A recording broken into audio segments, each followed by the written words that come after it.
सुरुवात आजच्या दिवसभरातील सर्वात मोठ्या राजकीय बातमीने आपण करूया। दोन्ही शिवसेनेमधील वाद पुन्हा एकदा चांगलाच उफाळून आलाय।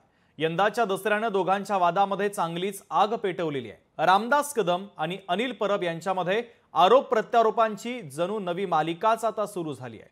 दोघांचे बाण आता थेट वैयक्तिक जीवनापर्यंत गेलेत। पाहुयात या दोन्ही शिवसेनेमध्ये रंगलेल्या कलगीतुऱ्याचा आजचा दुसरा अंक।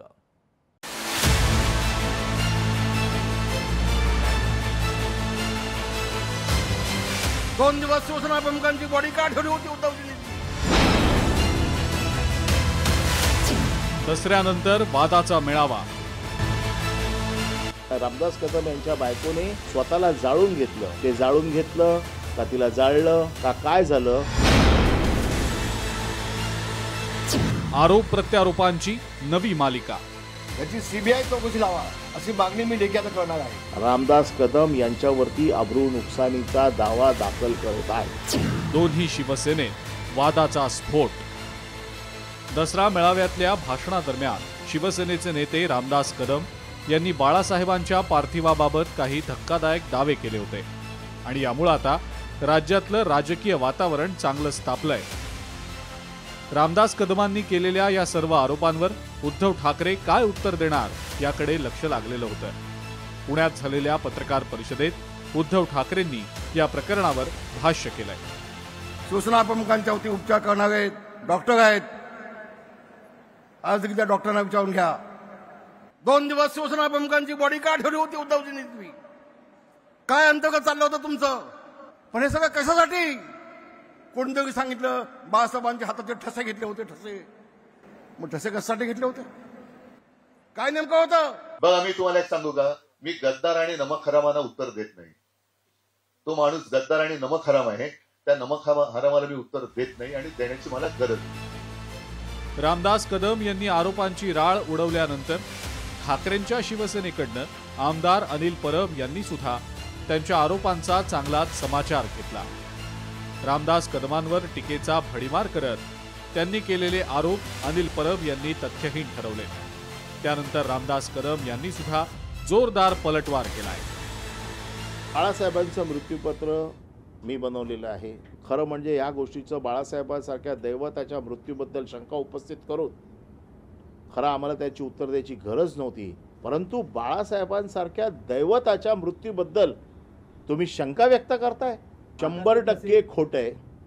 कुठलाही मृतदेह 2 दिवस शवपेटीशिवाय ठेवता येऊ शकतो का?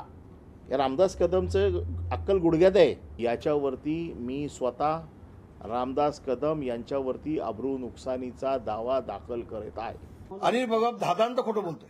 डॉक्टरांची नावं त्यांनी सांगावी। तो होताच की नाही डॉक्टरसोबत? तो नाव सांगावी। याबाबत मी स्वतः माननीय मुख्यमंत्र्यांना भेटून याची सीबीआय चौकशी लावा अशी मागणी मी लेखी आता करणार आहे।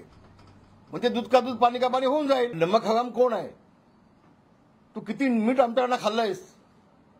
उद्धव ठाकरेंनी किती नमक आमच्याकडनं खाल्लंय तो विसरला असेल। आम्ही नाही विसरलो, कारण आम्ही नमक देऊन दिलेलं आहे। तो मराठी माणूस या उद्धव ठाकरेचा सुपडा साफ करण्याच्या घाडांना मी विश्वासानं बोलतो। हे आरोप करणं इथपर्यंतच थांबलेलं नाही। परब यांनी कदमांवर वैयक्तिक चौकशीची मागणी करत त्यांच्या कुटुंबालाही यात ओढलं। त्यानंतर कदमांनीही प्रत्युत्तर देत परवांच्या आरोपांमध्ये तथ्य नसल्याचं म्हटलंय। रामदास कदम यांच्या बायकोने स्वतःला जाळून घेतलं। ते जाळून घेतलं का तिला जाळलं का काय झालं हे देखील नार्कोटेक्समध्ये आलं पाहिजे। आणि जर नार्कोटेक्सला शक्य नसेल तर त्यांचा मुलगा हा आता योगेश कदम गृहराज्यमंत्री आहे। गृह खात्याची सूत्र त्याच्या हातात आहेत। आपल्या बापाने काय उद्योग केलेत 1993ला याची देखील चौकशी झाली पाहिजे। ते मला वाटतं थापाला आपण विचारलं तर वास्तव काय ते कळेल। मी इतका खाली कशाला जाऊ? इतकं खाली मी जाणार नाही। पण थापा अजून जिवंत आहे। थापाला आपण विचारलं, त्याची स्टेटमेंट घेतली तर वास्तव आपल्याला कळेल काय ते। राज ठाकरे बोलले त्यामध्ये किती तथ्य आहे की नाही। या प्रकरणामध्ये आता आरोप प्रत्यारोपांची धार आणखी तीव्र होतीये।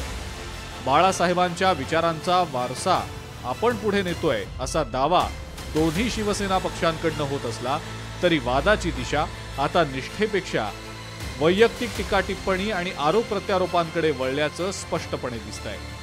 बाळासाहेब ठाकरेंचं नाव घेऊन सुरू झालेला हा वाद इथपर्यंतच थांबणार की एका नव्या संघर्षाची दारं उघडणार हे येत्या काही दिवसात स्पष्ट होईलच.